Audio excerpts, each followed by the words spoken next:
আসলে এই মামলাটা অনেক পুরাতন একটা মামলা। 1994 সনে এই মামলাটা দায়ের করা হয়েছিল, 1994। অভিযোগ ছিল তৎকালীন সময়ের বিরোধী দলের নেত্রী বর্তমান পলাতক শেখ হাসিনার উপর হামলা করার অভিযোগ ছিল। যদিও যে টাইমটা দেয়া হয়েছিল হামলার, সেই টাইমে তিনি ঈশ্বরদীতে ছিলেন না। তারপরে মামলা দায়ের করা হলো।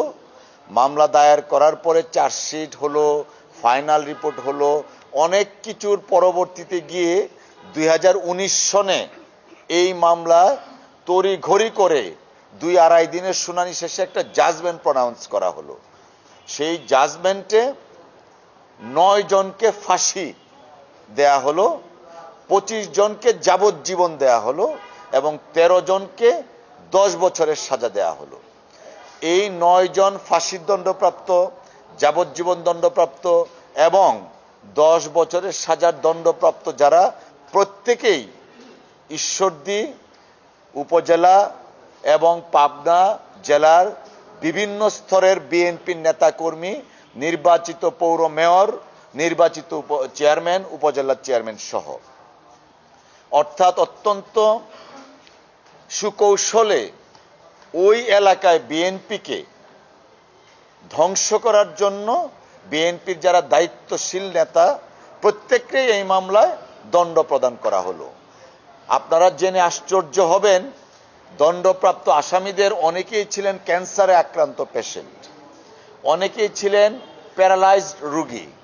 তারপরেও তৎকালীন সময়ের সেই প্রনাউন্সকৃত জাজমেন্টে বলার পরেও ওই জাজ এই ব্যাপারে কোনো ধরনের কোনো মন্তব্য বা জাজমেন্টে এই বিষয়গুলো আনেননি, দুঃখজনকভাবে। এখন এমনই ফুরফুরে মনে থাকবে সবাই। বসুন্ধরা টয়লেট্রিজ, ফুরফুরে মন সারাক্ষণ। তো আমরা ইতিমধ্যে আজকে 9 জনের যে ফাঁসির দণ্ড ছিল, ডেথ রেফারেন্স, গত কয়েকদিন টানা শুনানি করে আজকে আমরা ফাইনাল সাবমিশন রেখেছি।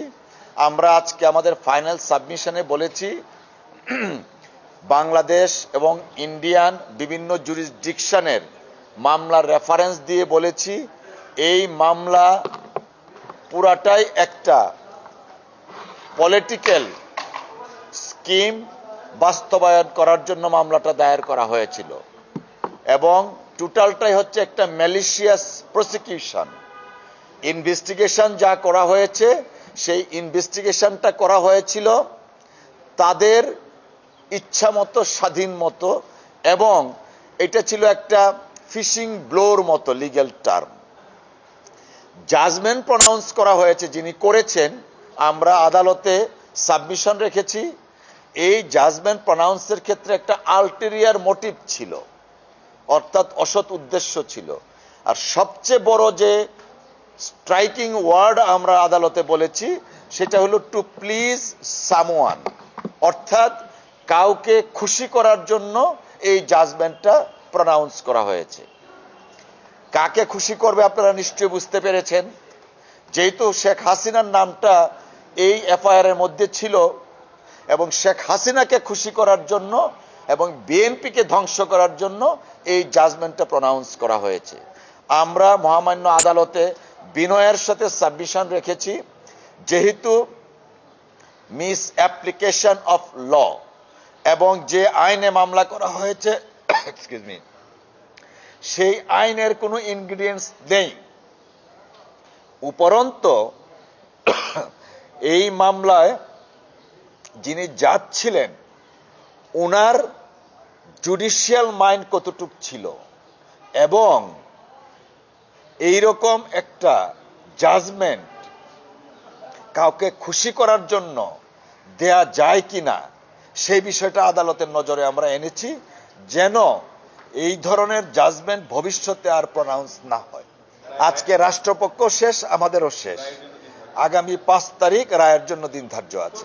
অর্থাৎ মূল বক্তব্যই ছিল, this judgement was pronounced to please someone, এবং এইটা আদালত যিনি প্রনাউন্স করেছেন তিনি আইনকে তোয়াক্কা করেননি, তিনি প্রচলিত নিয়মকে তোয়াক্কা করেননি। এবং যে সেকশনে উনি ফাঁসি দিয়েছেন ইতিপূর্বে এই সেকশন কেউ ইউজও করে না এই ধরনের মামলায়।